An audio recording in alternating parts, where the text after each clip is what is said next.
eggs in purgatory. Eggs in purgatory. If purgatory tastes like this, maybe it's not so bad.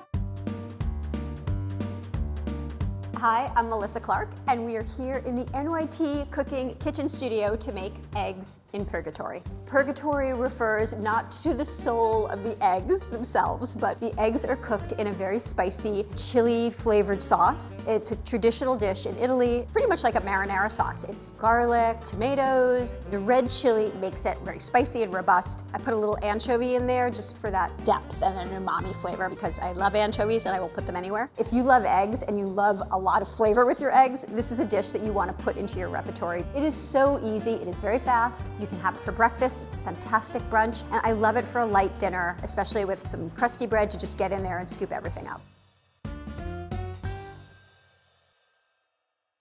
You don't need very many ingredients for this dish, which is great, and most of them are pantry ingredients. Tomatoes, garlic, which you should always have in your pantry, some fresh herbs, which are optional. You could use dried herbs, anchovies, salt, pepper. It's really pretty simple. First thing we want to do is get our pan nice and hot.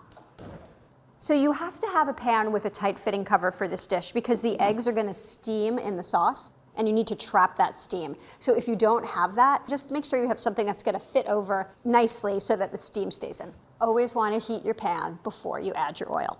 Sliced garlic will give it a slightly sweeter flavor. Minced garlic will be a little more pungent, and I want the sweetness. These are just chopped up regular anchovies and a pinch of red pepper flakes. If you know in your soul that you really don't like anchovies, not just like you're like, I'm not sure about anchovies. If you're not sure, just try it once. But if you know you're like, oh, I really don't like them, then you can leave them out. However, it is better if you put them in. Oh my gosh, it's so satisfying though, because in 2 minutes, this transforms from just this inert, non-fragrant pan of food to something that is so alive and so delicious smelling, and it's glorious. Cooking is glorious. What's happened in this literally 2 minutes? The hot oil has dissolved the anchovies. It has toasted the chilies. The garlic has become just lightly golden, not even brown, just lightly golden and opaque. And so you know it's time to add your tomatoes, but really when you smell it, it's ready. Salt and pepper. And as far as herbs go, I'm gonna use a rosemary sprig. You just need one. You don't even have to cut it. You'll just take it out later. If you only have dried herbs, throw that in, that's fine too. You just need like a half a teaspoon or a big pinch. I want the tomatoes to break down. I want the flavors to integrate, and that's gonna take anywhere from 15 to, it could take 25 minutes if you go low.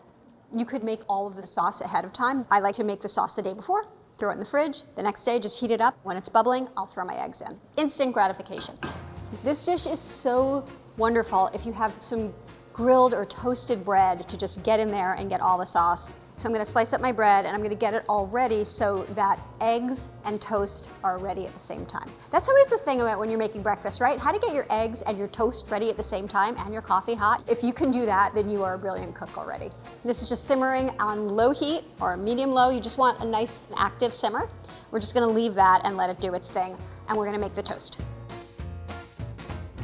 You can use any kind of bread that you love for this recipe, but I want it to be kind of airy and light so that when I toast it, it gets really crisp. I'm cutting it in half because we're only gonna use half of it.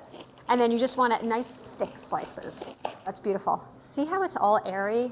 So that's how you know it's gonna get crunchy, crispy, and then it also has enough air that it's gonna absorb the runny yolk and the sauce. And don't you think it looks like a rabbit? A little ear, a little baby bunny.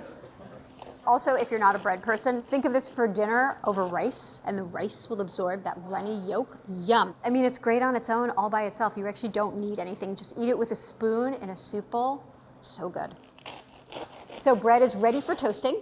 I'm just gonna run these under the broiler, but I'm not gonna do it until I put the eggs in. So these are at the ready, and then I drop the eggs in, the broiler goes on. I'm going to help break down the tomatoes by just smushing them a little bit with my wooden spoon. This is just gonna help release their juices. This is a kind of dish which works better with canned tomatoes. Canned tomatoes have a more concentrated flavor, and that's what you want. If you'd rather use a potato masher, you could do that too. This is just fun to use, and it will break them down a little bit more. But then you have an extra, thing to wash. So up to you.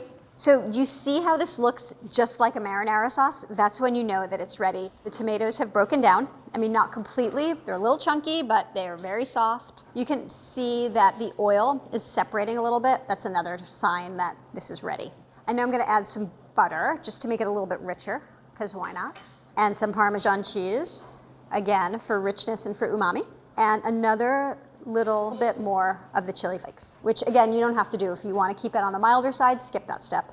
And now I'm going to taste it and make sure that the salt is right. Always taste it after adding the Parmesan because the Parmesan is salty. So you don't want to oversalt by tasting it first. I'm going to add just a little bit more salt, teensy bit. I have 6 eggs. I'm going to make 6 little divots. 2, 3, 4, 5, and 1 right in the middle.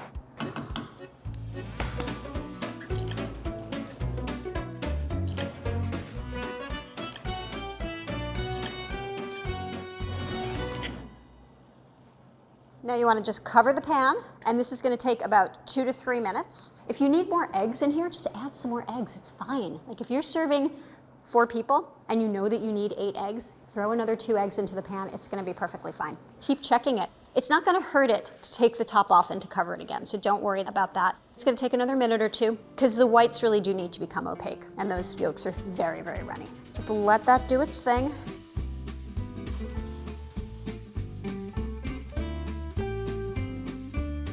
This is a garlic clove that I have cut in half. The way to really get the garlic flavor on your toast is to start the garlic clove on the edge of the toast. It's going to rough it up a little bit.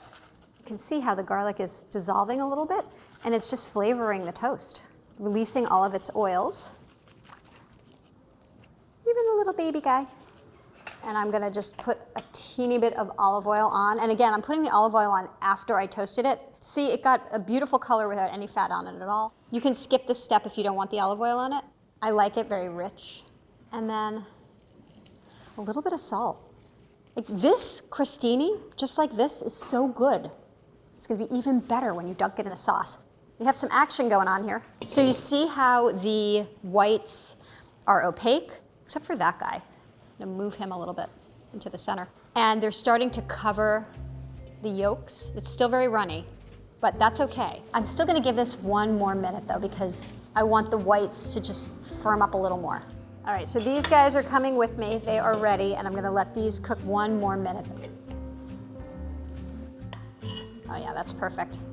It's still runny, but the white is solid. I'm gonna scoop up some of the tomato. So just before serving, I'm gonna just do a little more of the Parmesan, touch more of the chili flakes, and then I just have some chopped up parsley and a little bit of basil. And this is it. I'm gonna break this in half so that it's ready for scooping. Okay, beautiful eggs in purgatory. I mean, this does not look like purgatory to me. This actually looks like heaven. Yeah, it's perfect. Look, the egg is runny, the white is solid.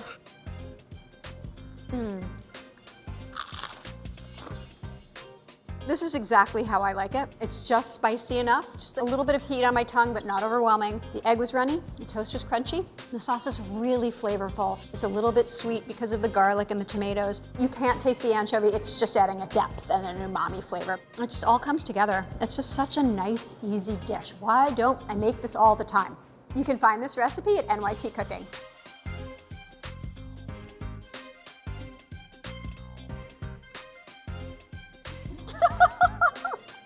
I never know what to do.